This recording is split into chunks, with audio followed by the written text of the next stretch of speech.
திருப்பதி திருமலையில் இந்த லட்டு பிரச்சனை மட்டும் இல்லை, அங்கே சாமி பார்க்க போகிறதே பிரச்சனை. கொடூரமாக பார்த்தீங்கன்னா அந்த சர்வ தரிசனம் வந்து ஒரு பிரேக்கை விஐபி வந்தால் பிரேக்கு ஒரு 8 மணி நேரம் 10 மணி நேரம் 14 மணி நேரம் கிடச்சிடாங்க. வாஸ்தவம் எல்லாரும் கூட்டம் இருக்காங்க, அதனால் அடைச்சி விடுறோன்னு சொல்கிறீங்க. ஆனால் அதை அடைச்சிட்டு விடுறதுல கூட 1 மணி நேரம் வெயிட் பண்ண ரெடியாக இருக்காங்க. இவங்க தள்ளி விடுவாங்க.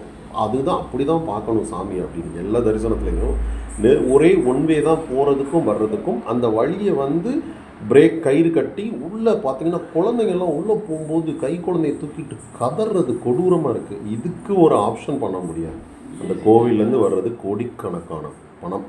அந்த பணங்களை வச்சு இன்றைக்குள்ள மெத்தடாலஜியில் நீங்கள் எவ்வளோ செக்யூரிட்டிஸ் பற்றி ரிலாக்ஸ் பண்ண முடியாது. அந்த எம்ப்ளாயீஸ் எல்லோரும் சீட்டிங். உள்ளே இருக்கிற ஒரு எலக்ட்ரீஷியன்லேருந்து டெக்னீஷியன்லேருந்து எல்லோரும் காசு கொடுத்தா டைரெக்டாக கூட்டிகிட்டு போவாங்க. அவ்வளோ சீட்டிங்ஸ். கவுண்டர்ஸில் உட்கார வச்சு அடைக்கிறாங்க. இதுக்கு 7 குண்டல வாடா தான் பதில் சொல்லணும்.